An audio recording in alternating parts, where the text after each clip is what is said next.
السلام علیکم ورحمۃ اللہ وبرکاتہ۔ آج ہم ناظرین آپ کے لیے ایک وظیفہ لے کے آئے ہیں جس کے کرنے سے انشاءاللہ باذن اللہ تعالیٰ گھر میں لڑائی جھگڑے وغیرہ سب ختم ہو جائیں گے انشاءاللہ۔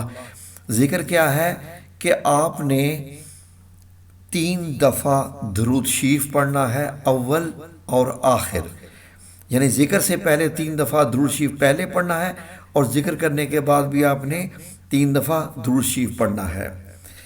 ذکر کیا ہے؟ 7 دفعہ آپ نے یہ ذکر پڑھنا ہے، 7 دفعہ ناظرین، ٹھیک ہے جی۔ ایک گلاس پانی لے کے اس کے اوپر آپ نے جب درود شریف 3 دفعہ پڑھ لینا ہے، پھر اس کے بعد یہ الفاظ، یہ آیات 7 مرتبہ پڑھنے کے بعد دم کرنا ہے پانی پہ۔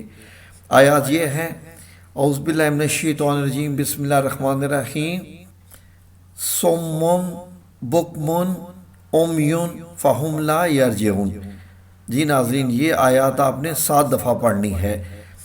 صم بکم عمی فہم لا یرجعون، یہ 7 دفعہ پڑھنے کے بعد آپ نے گلاس کے اوپر پھونک مارنی ہے، جو ہے وہ پانی آپ نے سارے گھر والوں کو تھوڑا تھوڑا پانی وہ پلانا ہے، اور اس کے بعد انشاءاللہ باذن اللہ تعالیٰ آپ دیکھیں گے کہ آپ کے گھر میں اس قسم کے جو لڑائی جھگڑے ہیں، یہ ٹینشنیں وغیرہ سب ختم ہو جائیں گی۔ جزاکم اللہ خیر، شکریہ۔